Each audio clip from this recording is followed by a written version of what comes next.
Look, let's just do a quick and dirty. Quick and dirty. We're gonna spend maybe 2 minutes on each of these. I just want to get a feel because we almost at the midpoint, probably a little below the midpoint. Most people probably play, high schools will play 22, 24 games. Colleges will play 26, 27, 28 games. So we're close to the midpoint. Right now, if I pulled a gun out and pointed it at you, say, RC, what's the two best teams playing college basketball in the city of Philadelphia? I would have said the best, but it's been Villanova since I got my driver's license. So I figured I'd ask you for the two best. Give me your two best. We're past the days of arguing about the Big Five. I cherish it, but the bottom line is it's become one and then five others because you have to start including Drexel, because let's just talk about what Drexel has done. Drexel went over to that school on City Line and smacked them. And that team in City Line has come together and has played well. Obviously had a hiccup against Davidson. Drexel went over there and did that. Then St. Joe's, the team for City Line, goes and beats Temple. Mm-hmm. Temple loses some games at home that you just can't understand or doesn't play that well. And then my buddy, my main man, Monte Ross, takes the reins for a day because Blue's sick, and he goes down to UCF and upsets a team that was, at the upper echelon of the league and had just blown them out at home. Blown out Temple in North Philly. Yes. So I think let's put it this way. Let's stop talking about Nova. They'll have their own segment. I think right now you'd be hard pressed to put St. Joe's or Temple over Drexel.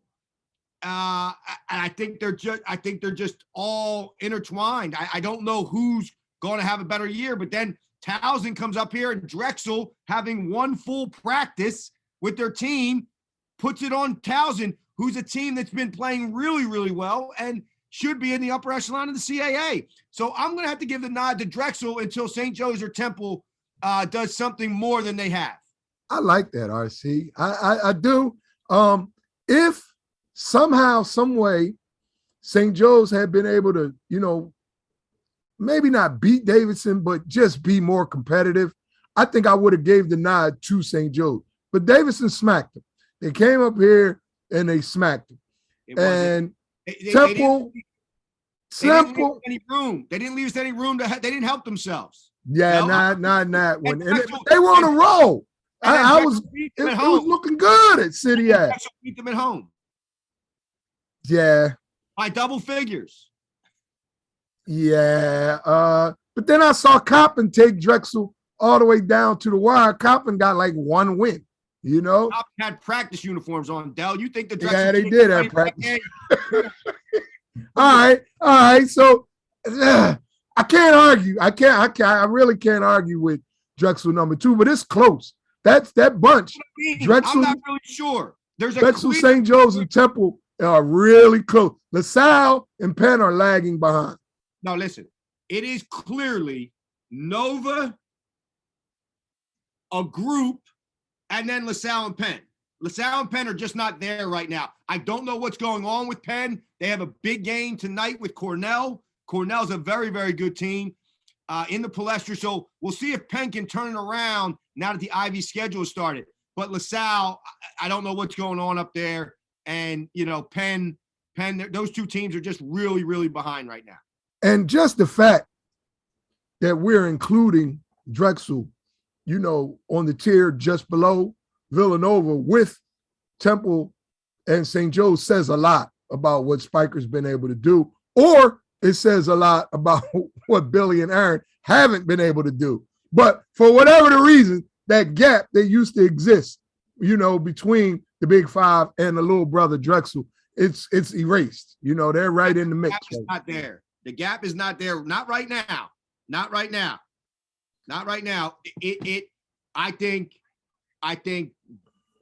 Aaron and Temple have to find their way without battle and get through this year, and then they have to take a step up in recruiting, at whether that be through the portal or just flat out recruiting high school kids. but they have to take a jump up in talent. And then St. Joe's, I don't know. They give you, it's Jekyll and Hyde. They go and blow Richmond out, and then they get. I mean, that was a whipping. Davidson came in here and put on St. Joe's. So I'm glad you mentioned Battle, because early on, right out the gate, he was right there for Player of the Year. I mean, he was carrying Temple offensively for sure. No doubt. Every big bucket, he was the one that was getting it for him, but he's done for the year. So if you had to go, maybe you don't want to name an all-City 6 midseason team, but give me 2, 3, 4 guys that have jumped out at you who you think at the end of the day will definitely be on an all-City 6 team. I think Jordan Hall has separated himself even from the Nova guys in the city about what he means. Yes, and this is why I'm going to say it to you. Nova went to Creighton, and everyone that's going to watch this knows my love for Colin Gillespie. They went to Creighton. Colin played normal minutes. Creighton beat them like they stole something out in Omaha. The same Creighton team comes here the other night to the Pavilion, and Nova kills them. I mean, it was like a 30-piece, wasn't it? It was, Del, I watched every minute of the game, and it was never close. And Colin had 1 field goal in the first half and didn't play. He picked up 2 fouls early. So I think Villanova no doubt about it. Villanova needs Colin. He has to be good for them to win the Big East and to make another run to the Final Four. St. Joe's, what they need, Jordan Hall, he has to be better every night. Not go unbelievable close to a triple-double, then 10 points, 6 assists, 7 rebounds. No. He has to be good, and then the next night he has to get even better, and then the next night even better for St. Joe's to compete in the A-10. So I think his ability and his responsibility, and what he means to that team on City Line is much greater than anybody else in the city. I can't disagree with that. So he would be your number 1 guy. Give me a couple more. I would go Colin, obviously, in the mix. I think Cam Winter is in the mix. He did not play well early in the Towson game. And then all of a sudden, it was like, I got the ball. Let me go get a bucket. Let me get a steal on defense. That guy, you and I talked about it on the way up to the Michigan-Rutgers game. That kid's going to leave Drexel with some all-time numbers. Yeah. I don't think people know how productive he's been over the last. Yeah, I wasn't a huge fan when he first got there, but he's wearing on me, and he's certainly producing when they need him to produce. And then I would go probably back to the Villanova guys. I think when Samuel is really good and he plays productive stretches, because sometimes he disappears. When he plays productive stretches like he did the other night against Creighton, Villanova is going to be hard to beat. Well, I like those guys. I would add Dana Dingle's kid, Dingle at Penn. I know Penn's not playing well, but Dingle is right there with any kid in the city right now. I can't argue that. That's a good name. And I would also, I think we have to begin to just mention Ejike Obinna. It's just every night this guy is coming up with at least 12 or 13 points, 12 or 13 rebounds, 3 blocks. And, I think his play has gotten Billy to the point where he can step away from chucking, 40, 53s a game. They doing a lot of pick and roll stuff with Jordan and Ejike, and those guys are really delivering, and it takes that pressure off a guy like Reynolds, off of Funk, off of Cam Brown, and they're able to get better shots. They don't feel, the urgency. It's not always on their back because Jordan has really emerged, and I can't disagree with you at all, as the most valuable player in the city. I don't think anyone can argue that. If Dingle and Penn were winning, I think he would have to play a similar role.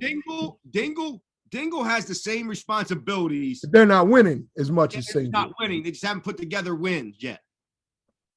Ah, that's good stuff. All right.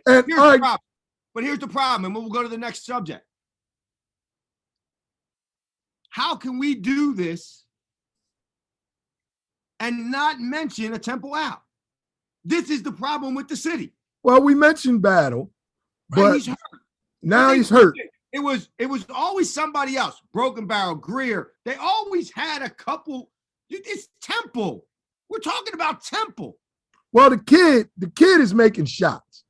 Zach is making some shots. Zach needs help. He needs other guys to create and kick for him.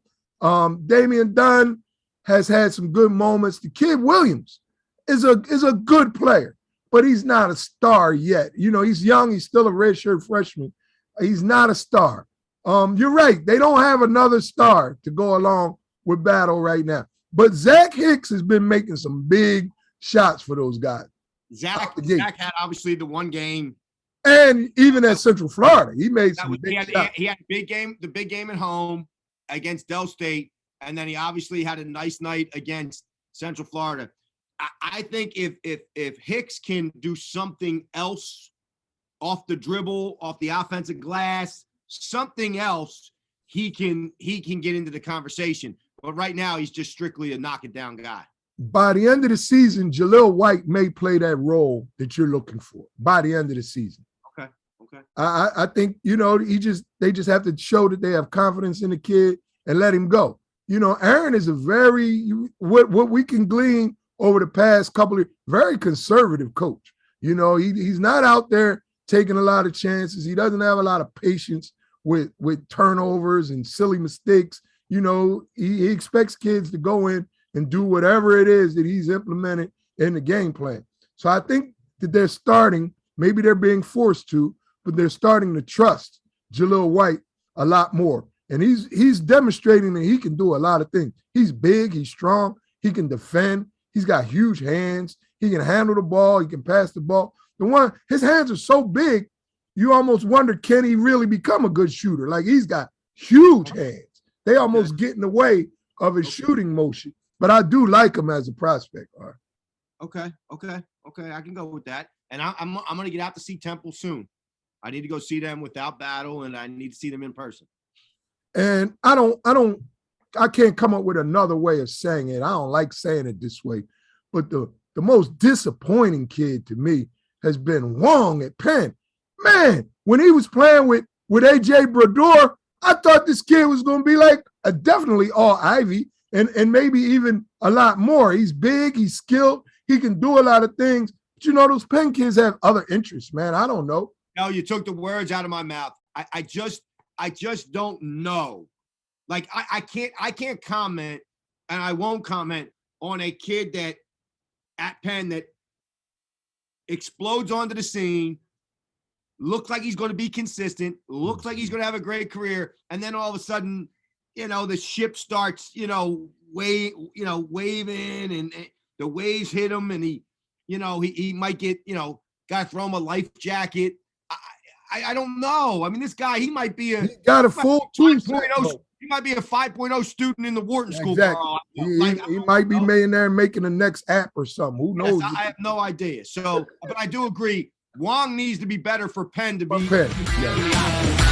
What about